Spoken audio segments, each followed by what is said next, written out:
Hello students, इस video में मैं आपको उन फैक्टर्स के बारे में बताऊंगा जो किसी भी सेंटेंस को पैसिव वॉइस में बदलने के लिए ज़रूरी होते हैं।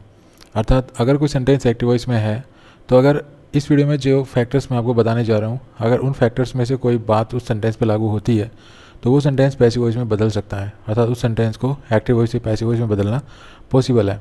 लेकिन अगर आपको इन फैक्टर्स में से आपको उस सेंटेंस में कुछ चीज़ नज़र नहीं आती है तो उस सेंटेंस को हम पैसिव वॉइस में नहीं बदल पाएंगे।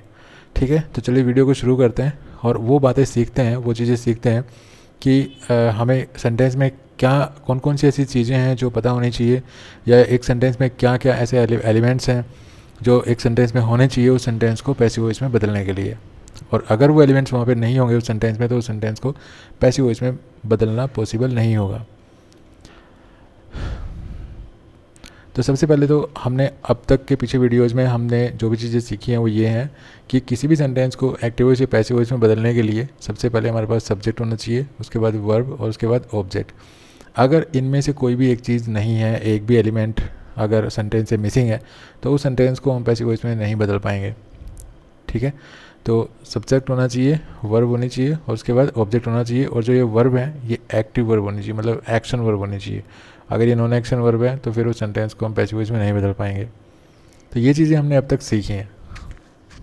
हालांकि और भी डिफरेंट टाइप के सेंटेंस होते हैं जिनको हम पैसिव वॉइस में बदलते हैं, लेकिन एक जो बेसिक सी जो बातें हैं जो हमने अब तक सीखी हैं वो यही है कि अगर किसी भी सेंटेंस को पैसिव वॉइस में बदलना है तो उसमें एक डूअर होना चाहिए, एक एक्शन होना चाहिए, एक मतलब एक ऐसा वर्ड होना चाहिए जो एक्शन को रेफ़र करे अर्थात वर्ब, और दूसरा अगर सब्जेक्ट कोई एक्शन करे तो उसका इफेक्ट किस पे पड़े अर्थात ऑब्जेक्ट। तो ये चीज़ें एक एक्टिव वॉइस के सेंटेंस में होनी चाहिए, उसी सेंटेंस को हम पैसिव वॉइस में बदल सकते हैं। तो ये तो बेसिक सी बात थी। अभी जैसे एक सेंटेंस अगर मैं लिखूं जैसे दे लाफ्ट, ठीक है, मैंने एक सेंटेंस लिखा दे लाफ्ट। अब इसमें ये सब्जेक्ट है, ये वर्ब है, ठीक है, लेकिन इसमें ऑब्जेक्ट ना आपको दिखाई नहीं दे रहा है, तो इस सेंटेंस को हम पैसिव वॉइस में नहीं बदल सकते। अर्थात ये जो वर्ब है ये इंट्रांजिटिव वर्ब है। तो अगर कोई भी ऐसा सेंटेंस है जिसमें इंट्रांजिटिव वर्ब है तो इंट्रांजिटिव वर्ब होगी तो उसका ऑब्जेक्ट मिलेगा नहीं और उस सेंटेंस को पैसिव वॉइस में बदल नहीं पाएंगे। तो सबसे पहली बात तो यही है कि कोई भी ऐसा सेंटेंस जिसको आप पैसिव वॉइस में बदलना चाह रहे हैं तो उसमें जो वर्ब है वो ट्रांजिटिव वर्ब होनी चाहिए और उस ट्रांजिटिव वर्ब के बाद कोई एक ऑब्जेक्ट होना चाहिए। ठीक है, अगर आप कोई ऐसे सेंटेंस को पैसिव वॉइस में बदलने जा रहे हैं जिसमें वर्ब जो है वो इंट्रांजिटिव है तो आप उसको नहीं बदल पाएंगे पैसिव वॉइस में। सबसे पहला पॉइंट तो आपको यही याद रखना है। तो ये जो कुछ सेंटेंस है देखिए, शोहन हेल्प मोहन। अब ऑब्जेक्ट को आप कैसे फाइंड आउट करेंगे कि भाई ये वर्ड ऑब्जेक्ट है कि नहीं है। तो ऑब्जेक्ट के लिए मैंने पिछले वाले वीडियोज़ में काफ़ी वीडियोज़ में ये बात बार बार डिस्कस आपसे की है, बार बार मैंने आपको बताई है कि वर्ब के बाद अगर कोई भी ऐसा वर्ड है जो व्हाट या होम का आंसर है, व्हाट या होम का आंसर है, वो ऑब्जेक्ट है और आप उस सेंटेंस को पैसिव वॉइस में बदल सकते हैं। जैसे सोहन हेल्प्ड मोहन, तो सोहन हेल्प्ड ये होम का आंसर है, home. Sohan helped home, Sohan helped Mohan, तो ये यहाँ पे ऑब्जेक्ट है। तो ये हमारा डूअर हो गया, ये वर्ब हो गई और ये हमारा ऑब्जेक्ट हो गया। इस सेंटेंस को पैसिव वॉइस में बदला जा सकता है।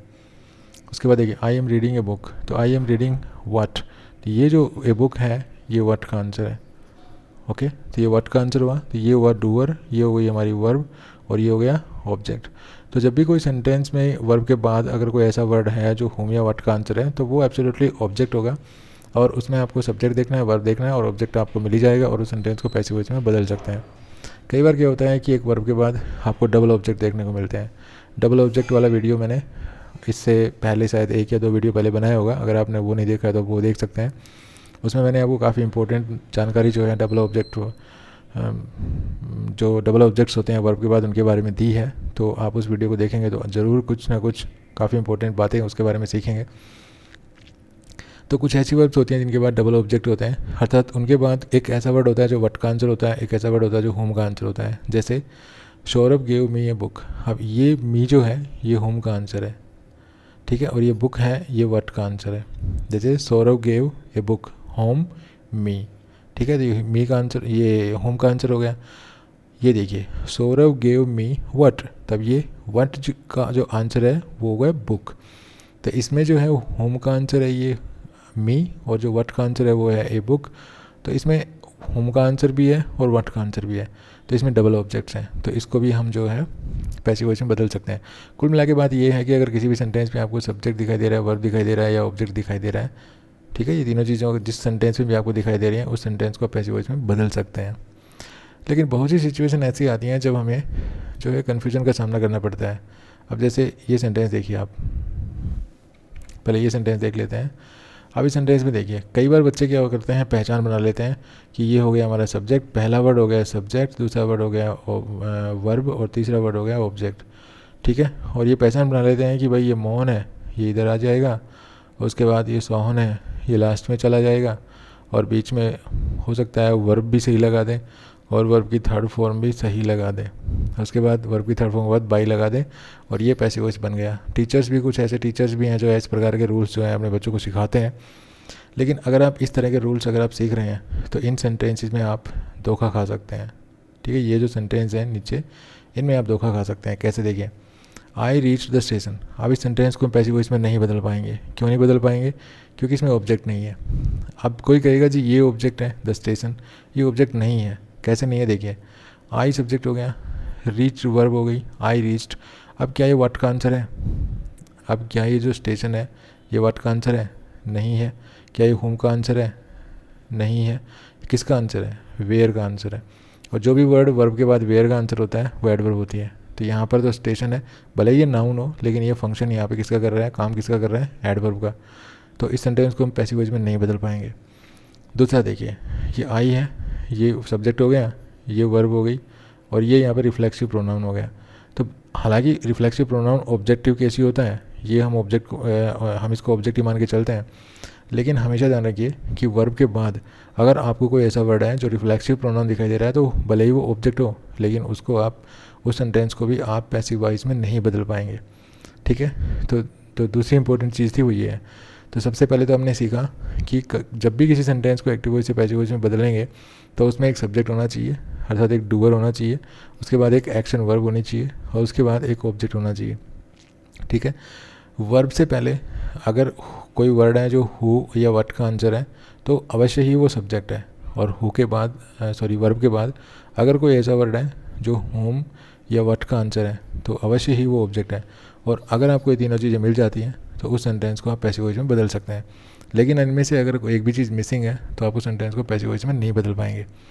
चलिए कुछ और इंपॉर्टेंट चीज़ें देखते हैं। अब यहाँ पे देखिए, सी वॉकड स्लोली। अब इसमें भी तीन ही वर्ड है। कुछ स्टूडेंट्स यहाँ पर भी पहचान बना लेंगे कि भाई ये सब्जेक्ट हो गया, ये वर्ब हो गई, और इसको ऑब्जेक्ट मान लेंगे, और स्लोली को लगा देंगे यहाँ पे, और उसके बाद सी को ले जाएंगे इधर, और उसके बाद वर्ब की जो ये वर्ब की सेकंड फॉर्म है तो यहाँ पे हो सकता है वाज वर्ब भी सही लगा दें, और उसके बाद में ये यहाँ पे जो वर्ब की थर्ड फॉर्म भी सही लगा दें, उसके बाद बाई लगा दें, और कहेंगे जी पैसिव वॉइस में बदल गया।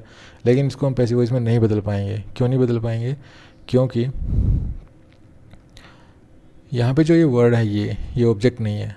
मैंने आपको क्या बताया था अभी अभी कि जब भी हम किसी सेंटेंस को एक्टिव वॉइस में पैसिव वॉइस में बदलने जा रहे हैं तो उसमें ये जो कंपोनेंट्स हैं एक सेंटेंस के, जितने ये इंपॉर्टेंट कंपोनेंट्स, अगर ये नहीं है तो पैसिव वॉइस में नहीं बदल पाएंगे।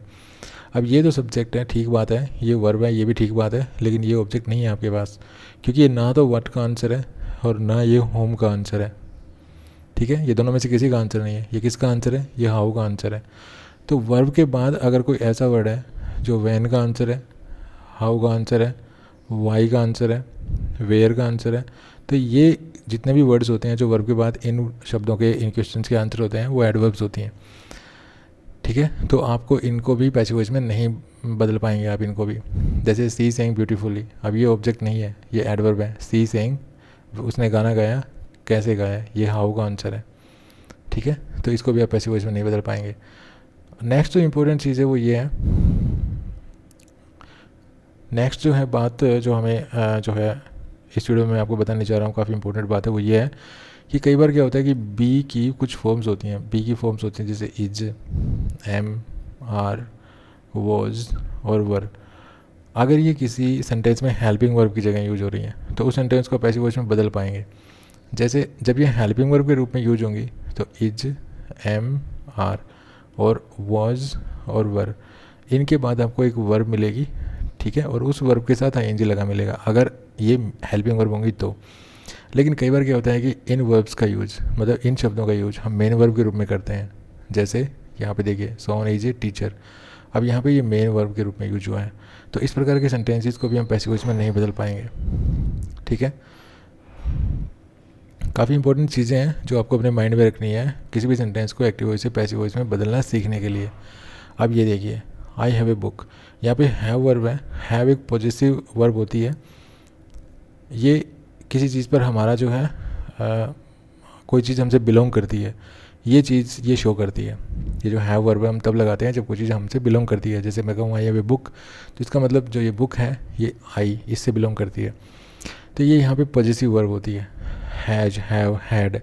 ठीक है, तो ये इनके साथ भी ऐसा ही होता है। अगर आपके पास कोई ऐसा सेंटेंस है जिसमें हैज, हैव, हैड है और इनके बाद वर्ब की थर्ड फॉर्म है, तो आप उनको जो है बस इनके बाद ऑब्जेक्ट और देखना है और आप उस सेंटेंस को जो है पैसिव वॉइस में चेंज कर सकते हैं।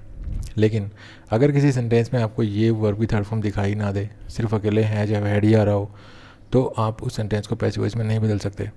लेकिन अगर इनसे पहले कोई मॉडल ऑक्सिलरी आ रही है, जैसे यहाँ पे कैन लगा दिया मैंने, तो यहाँ पे you can have a book का मतलब है you can take a book. ठीक है, तो अभी सेंटेंस को आप पैसिव वॉइस में बदल सकते हैं क्योंकि यहाँ पे हैव का यूज टेक के अर्थ में हुआ है और यहाँ पर ये एक किस्म से एक्शन वर्ब बन जाती है। तो इन चीज़ों को आपको ध्यान रखना है किसी भी सेंटेंस को पैसिव वॉइस में बदलने के लिए। तो इस वीडियो यहाँ पर इस स्लाइड में हमने क्या सीखा है, इस स्लाइड में हमने सीखा है कि हमारे पास जब भी किसी सेंटेंस को पैसिव वॉइस में बदलने जा रहे हैं, उस सेंटेंस में हमारे पास एक डूअर होना चाहिए, एक वर्ब होनी चाहिए और एक ऑब्जेक्ट होना चाहिए। ठीक है, अब कई बार जो है हम इस ऑब्जेक्ट को मिसअंडरस्टैंडिंग हो जाती है हमारी इसको समझने के लिए, हम उसको गलत समझ लेते हैं, मतलब गलत वर्ड को हम ऑब्जेक्ट समझ लेते हैं। जैसे हमने यहाँ देखा, यहाँ देखा, ठीक है, यहाँ देखा, यहाँ देखा। तो इस तरह की जो है गलती हमें नहीं करनी है अगर हमें एक सेंटेंस को सही तरह से पैसिव वॉइस में चेंज करना है। दूसरा, कुछ सेंटेंसेस कुछ टेंस होते हैं, अगर कोई सेंटेंस इन टेंसेस में से अगर कोई सेंटेंस है जो इन टेंस इसमें से किसी भी एक टेंस में है, तो उस सेंटेंस को भी आप पैसिव वॉइस में नहीं बदल पाएंगे। कौन कौन से टेंसेस हैं वो देख लेते हैं। अगर कोई सेंटेंस फ्यूचर कंटिन्यूस में है, फ्यूचर कंटिन्यूस में आपको क्या मिलेगा, शैल बी, विल बी और उसके बाद वर्ब के साथ आईएनजी मिलेगी। आप ऐसे सेंटेंस को जिसमें ये स्ट्रक्चर मिलता है आप पैसिव वॉइस में नहीं बदल पाएंगे।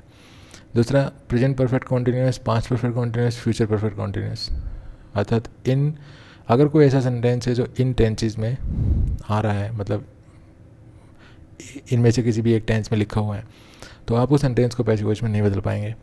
लेकिन बशर्ते कि आपको पता होना चाहिए कि भाई ये जो सेंटेंस आप पढ़ रहे हैं जो आपके सामने है वो किस टेंस में है। ठीक है, अगर किसी सेंटेंस में हैज़ बीन या हैव बीन और उसके साथ वर्ब की फर्स्ट फॉर्म के साथ आईएनजी दिखाई दे रहा है, तो वो सेंटेंस प्रेजेंट परफेक्ट कॉन्टिन्यूस में है, आप पैसिव वॉइस में नहीं बदल पाएंगे। इसी प्रकार से अगर कोई सेंटेंस है जिसमें हैड बीन है और उसके बाद वर्ब के साथ आईएनजी है, तो आप उसको भी पैसिव वॉइस में नहीं बदल पाएंगे। इसके अलावा shall have been, will have been और उसके shall have, will have been के बाद वर्ब की फर्स्ट फॉर्म के साथ आईएनजी अगर दिखाई दे रहा है, तो वो सेंटेंस फ्यूचर परफेक्ट कॉन्टिन्यूस में है और आप उस सेंटेंस को भी पैसिव वॉइस में नहीं बदल पाएंगे। तो आई थिंक हमने इस वीडियो में काफ़ी इंपॉर्टेंट बातें सीखी हैं और उन फैक्टर्स के बारे में सीखा है जो ये डिसाइड करते हैं कि हम किसी सेंटेंस को पैसिव वॉइस में बदल पाएंगे या नहीं बदल पाएंगे। ठीक है, तो सबसे पहले तो हमें यही पता होना चाहिए कि हमारे सामने जो सेंटेंस है हम उसको पैसिव वॉइस में बदल पाएंगे कि भी नहीं बदल पाएंगे। अगर नहीं ही बदल पाएंगे तो उसके ऊपर फिर काम करने से क्या फ़ायदा। ठीक है, तो काफ़ी इंपॉर्टेंट बातें हमने इस वीडियो में सीखी। कैसा लगा ये वीडियो? अगर वीडियो अच्छा लगा हो तो प्लीज़ को लाइक कीजिए, शेयर कीजिए और चैनल को सब्सक्राइब करना ना भूलें ताकि आपको ऐसे इंपॉर्टेंट वीडियोज़ की लेटेस्ट अपडेट्स आप तक पहुँच सकें। तो thanks for watching this video, happy learning, bye bye.